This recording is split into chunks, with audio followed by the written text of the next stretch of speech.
Welcome back to Red Glasses Talks. The title is Identity Found, Part 3. So, there's only one place we've been saying where you can find your true identity. You may disagree with me. I'd love to sit down and talk with you about that if you disagree with me, because I can make a great case for it. There is one place where you can find your true identity. Last time we said there are several things. In fact, there are 5 things. We've only mentioned 2 so far. The 2 that we've mentioned so far, that if you want to understand your true identity, find your true identity, your value and your worth, first you got to believe that God created you. Number 2, you got to believe that the one that created you loves you. Number 3, you got to believe that the one who loves you and created you sent his son Jesus to die for you. You see, we've got a problem. We are broken people.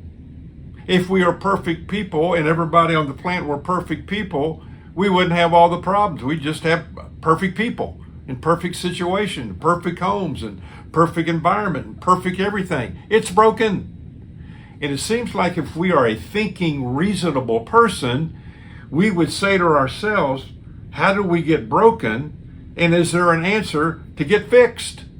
And it ain't drugs. It's not all the other crazy things that people do to try to fill up the hole and the emptiness in their life.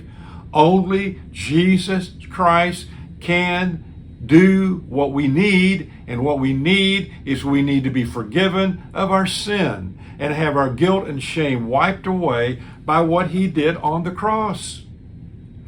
You know, we hear Jesus and what he did on the cross, or I would imagine, I bet you 60% of the people don't even understand Jesus died on the cross and what that meant and how significant it was. That it was a true event. That if you would have been there when it happened and you would have run your hand across that cross, you would have gotten a splinter in your hand. It really happened. It really did.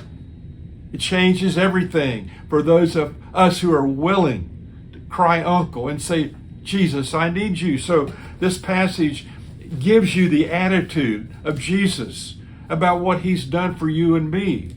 It says in Philippians chapter number 2, beginning with verse number 6, though he, Jesus, was God, he did not think equality with God as something to cling to.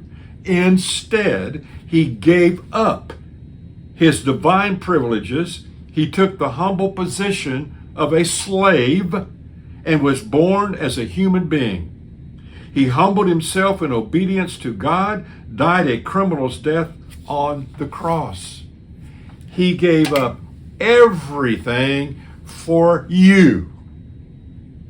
Now, how in the world, if that is true, and it is true, millions and millions of people over the years have embraced it and their lives have changed, how can you hear that and have such a daggone hard heart that you dismiss it? You simply don't know the truth, or you got a case of pride, or you're just too stubborn to give in. But there comes a point, if the statement Christ died for you is going to mean anything for you, it's got to become personal. The 4th thing is you got to believe that the one who has made you has gifted you. Not only spiritual gifts, the Bible calls them, but he's given you talents. So you got to discover, cultivate, and use those in your life for the way he wants you to. You got to believe that the one who has made you plans for you every day.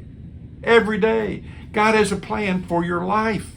He cares enough for you. He doesn't just want us running around here on the planet trying to figure out our own plan. He said, I got the plan. God's plan is the best plan.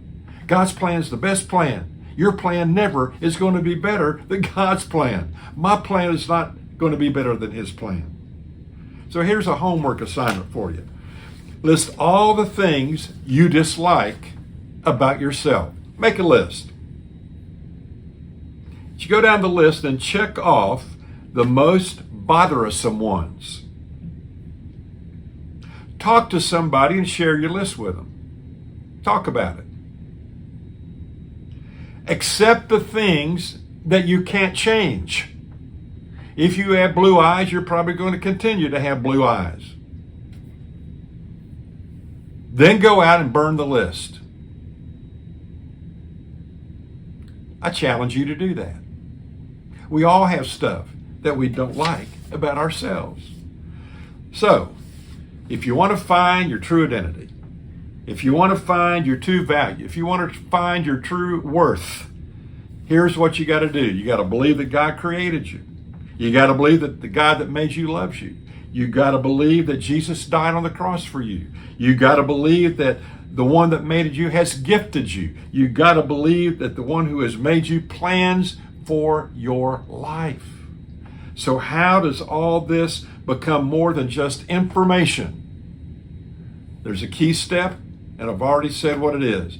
You have to humble yourself, cry uncle, and say, Lord, I give up. I have a lot of questions, but if you're real, and all these things I hear about you, that you love me and care for me and all the rest of it, if it's true, I want it to be true for me. Jesus, please come into my life. Clean me up. Forgive my sin. Forgive my stubbornness. Forgive all the things in my life that displease you. And from this day forward, help me to become the person that you have always wanted me to be. And you know what? He will do it. He will do it. So my challenge to you is, let him do it. Just say now, come in. Come in. And see what happens. Whew. No one will ever love you like Jesus.